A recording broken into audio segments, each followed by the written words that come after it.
CYC is a free channel, presents the Word of God for everyone. Your support will help us to continue the mission. Visit our website, cycnow.com. Even $1 will make a difference.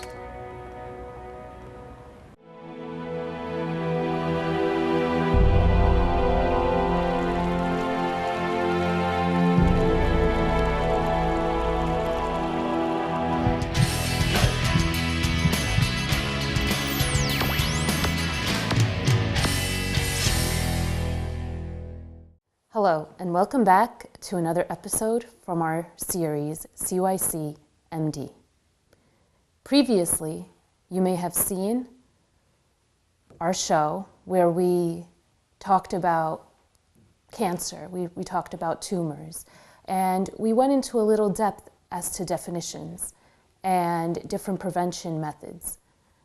With me today, I have again Dr. Hani Ashamullah, radiation oncologist, and also chairman of radiation oncologists at New York Methodist Hospital. Welcome, Dr. Hani, again. Thank you, nice Mary. To have nice you. to have you here. So I know maybe this next question, a lot of viewers may be very interested into hearing this answer, and I know maybe a book can probably answer this question for us.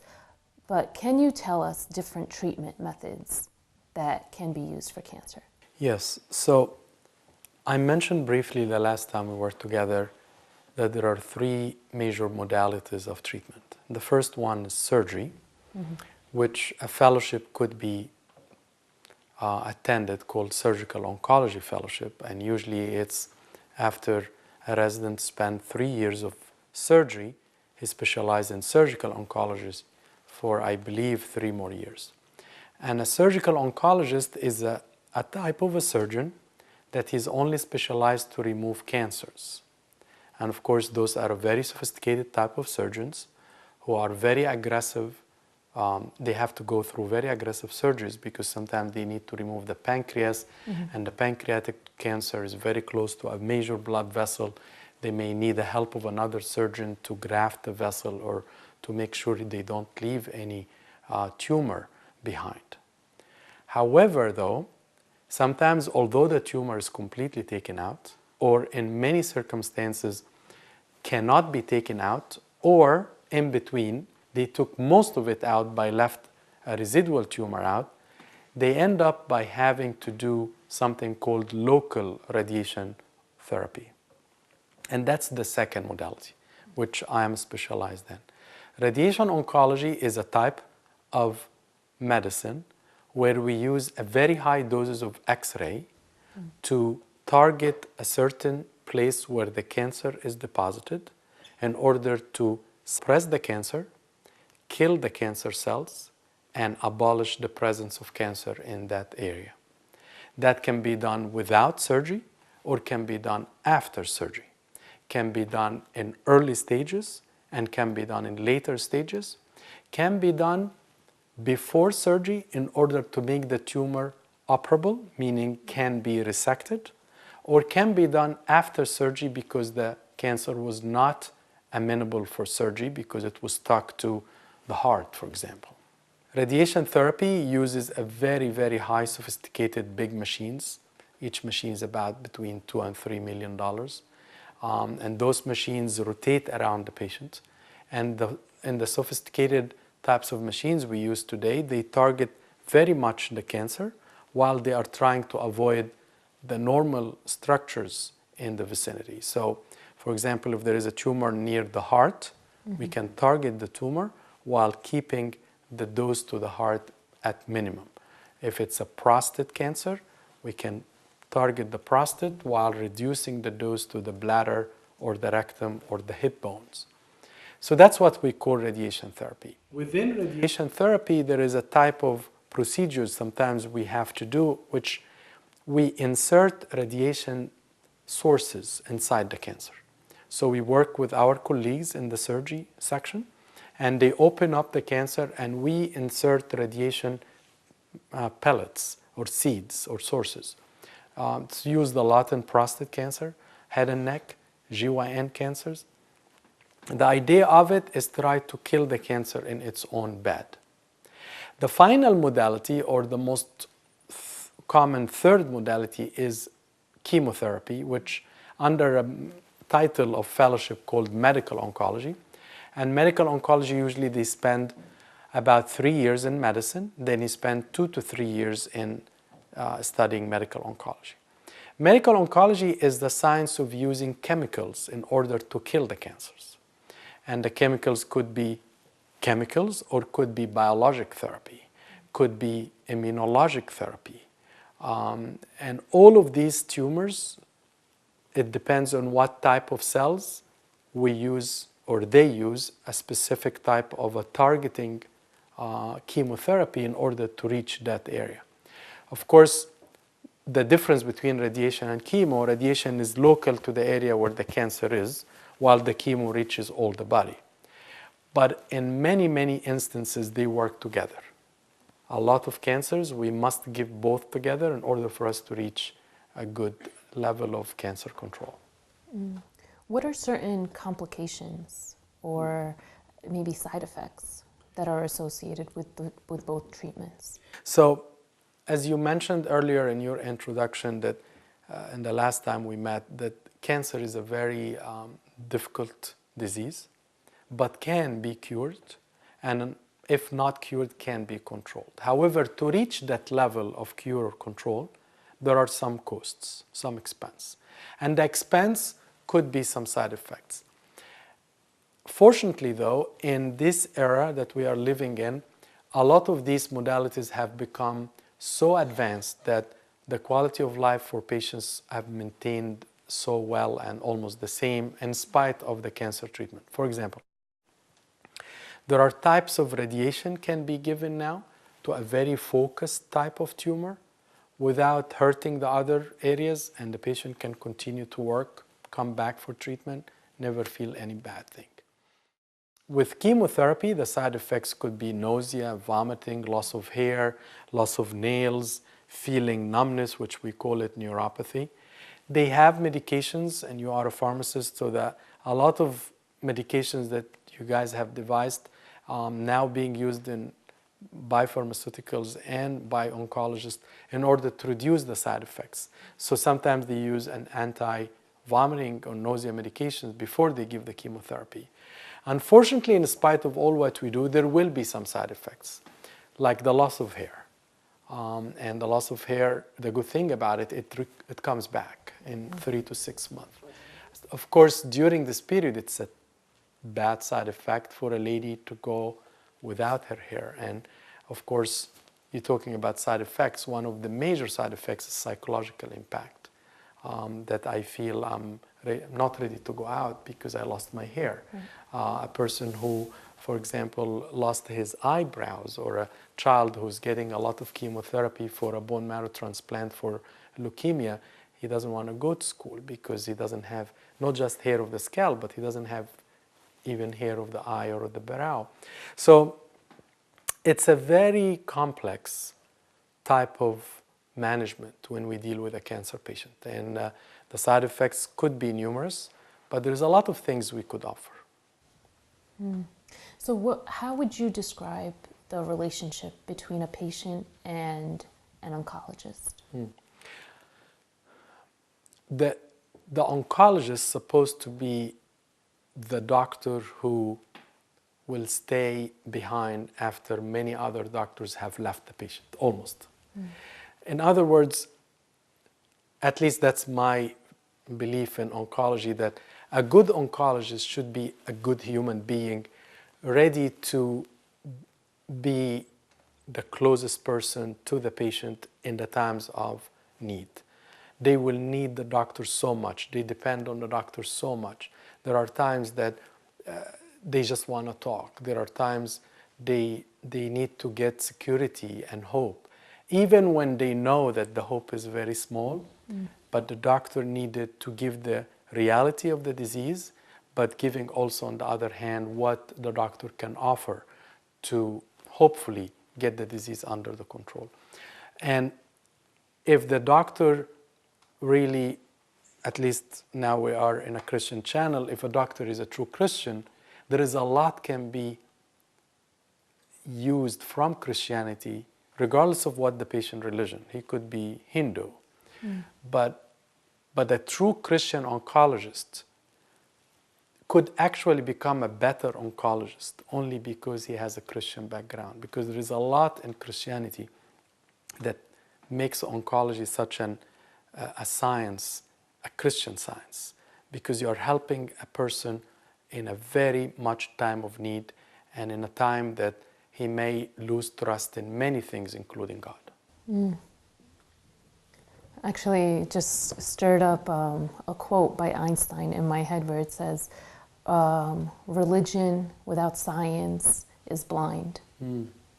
Very true. So very true. It's, so if I could just get a little personal with you, Dr. Hani, can you share with us maybe a case or a story or a situation that has impacted your life throughout your years being in the profession of oncology? A lot of my patients are affected me, and a lot of my patients I remember.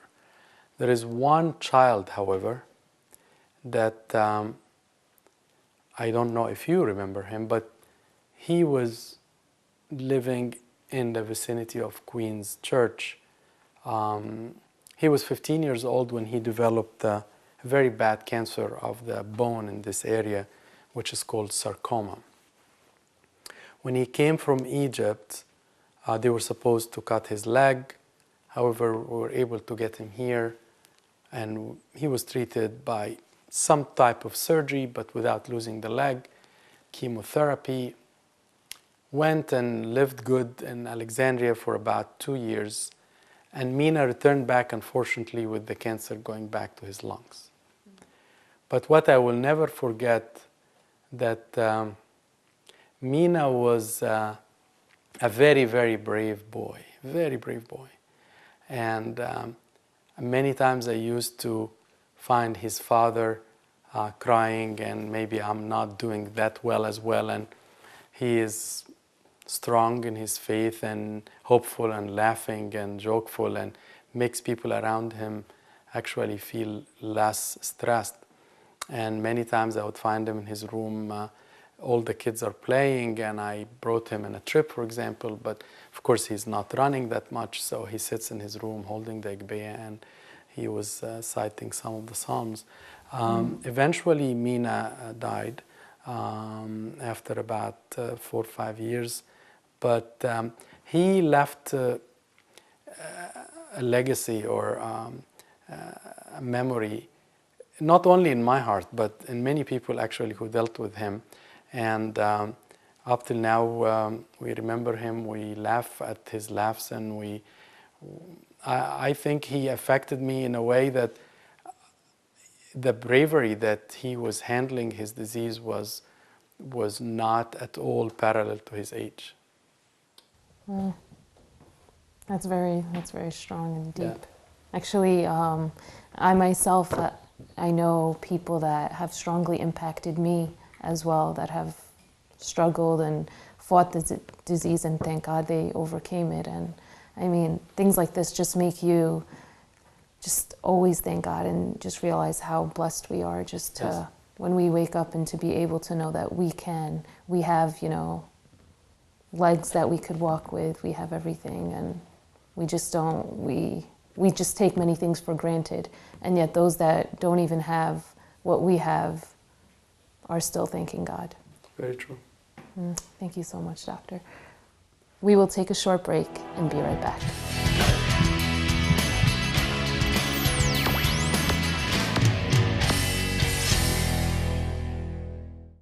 Hello, we are back with Dr. Hani Ashamullah, radiation oncologist and chairman of Radiation Oncology Department at New York Methodist Hospital. Welcome back. Thank you. So what would you say is the hardest part of your job? I think the hardest part is to try to separate your emotions from judging or sort of making you misjudge a treatment for a patient. Like if I start getting involved with a cancer patient. Emotionally, I'm worried about this. I'm scared for this. My decision may be muffled. And one of the very important points an oncologist has to go through is to separate, as much as he wants to be very friendly and very loving and very humane and very close, he cannot be emotionally involved with the patient to the extent that may make his decision not the best one.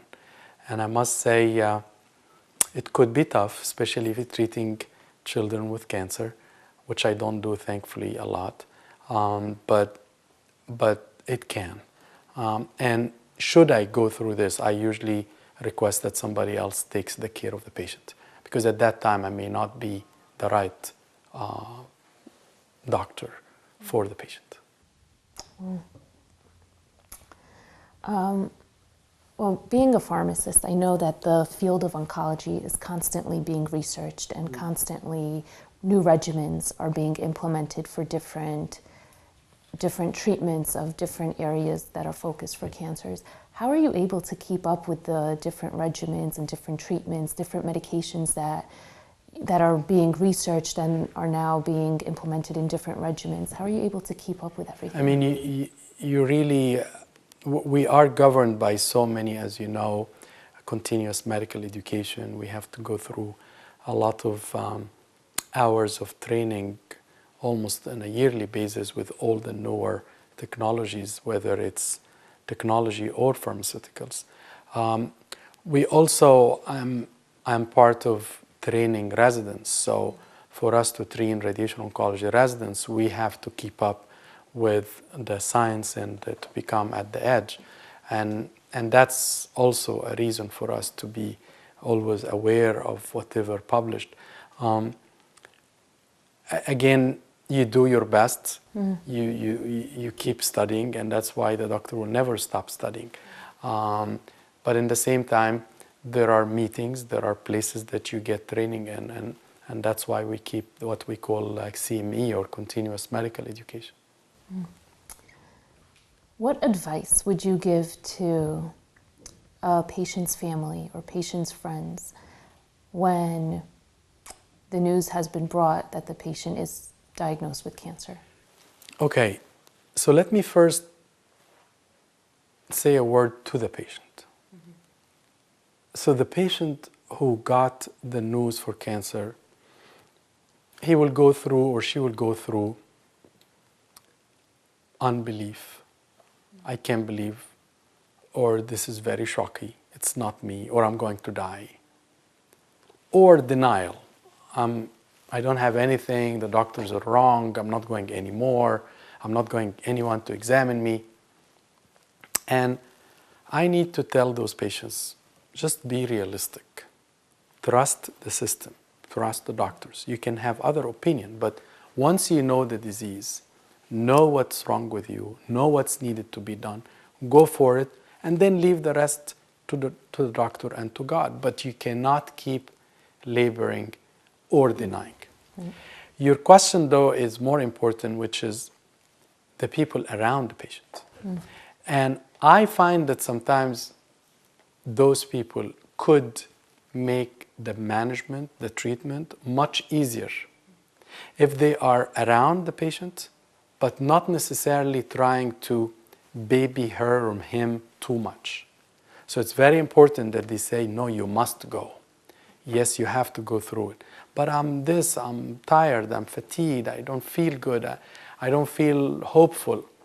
So they should give hope, they should always be hopeful, and they should try to get their feelings away from their loved one, because if I'm a broken heart in front of my father who is very sick, how can I make him be strong enough to go through the treatment? I need to be the support system, not the person who brings him down because he's not able to get the real faith from me or through me. It's also very important that patient's family go with their patients, with their loved ones, to the doctor, hear what they say, hear the side effects, hear the prognosis, the expectations, hear what's next. Don't leave mom alone through this.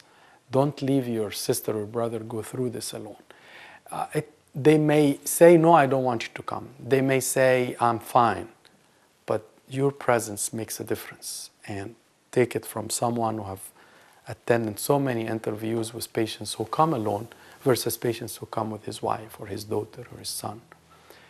There are a lot of difference we could make. And remember, maybe God allowed this sickness to happen to this loved one for me, a friend, not even his own, to get the blessing of sharing the disease with him. Now, I want to say maybe for like a person who's maybe not so educated in this field, and when they're speaking of cancer, and they just say, well, couldn't you just remove the cancer? How does that? So we always, in majority of cancers, we always think of surgery first. Not all cancers, though. There is many cancers, surgery is not the modality of choice in the beginning. Like, for example, there are certain throat cancer, surgery is not the first modality. Like, for example, the voice box, because they lose their voice. So, but if surgery can be done, then it must be done. If surgery is the right treatment, then it should be done. A lot of times, however, either surgery cannot be done or surgery need to be postponed until the tumor is in a smaller stage or size that can be safely removed without endangering the rest of the structures around the tumor. And that's where chemotherapy comes in, radiation therapy comes in. So not every tumor must come out. Not every cancer must have surgery first. But the surgeon, the radiation doctor, the medical oncologist will talk to each other, will interview the patient, will see all the x-rays, and then they will sort of design a treatment plan for this particular patient, which one goes first and which is second. Maybe there is no third. Why do you believe cancer is called the disease of paradise?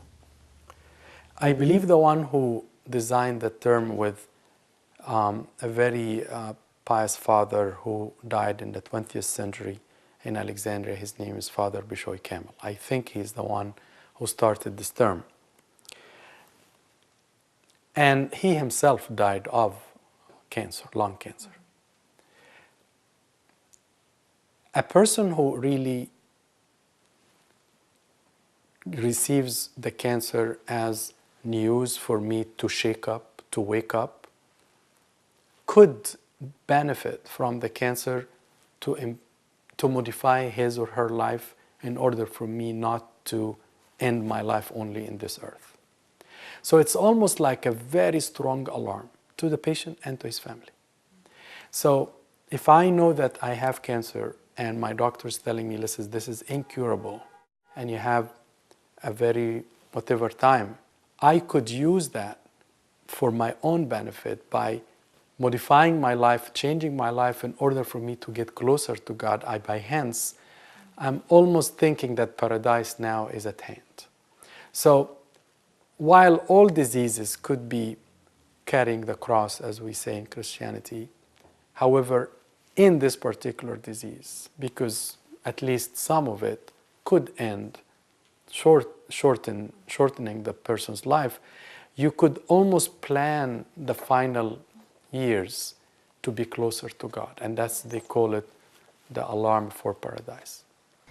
Many of our viewers probably know someone who may have cancer and may be looking for a doctor, may be looking for an oncologist. And many times the first thing is a matter of trust between the doctor and the patient. And once the trust is developed, the patient can be able to open up to the doctor. Maybe I want to ask you, will you be willing to receive maybe calls, cases, emails on patients' conditions, on patient cases that are dealing with problems of such cancers, people that may know other people that can refer you?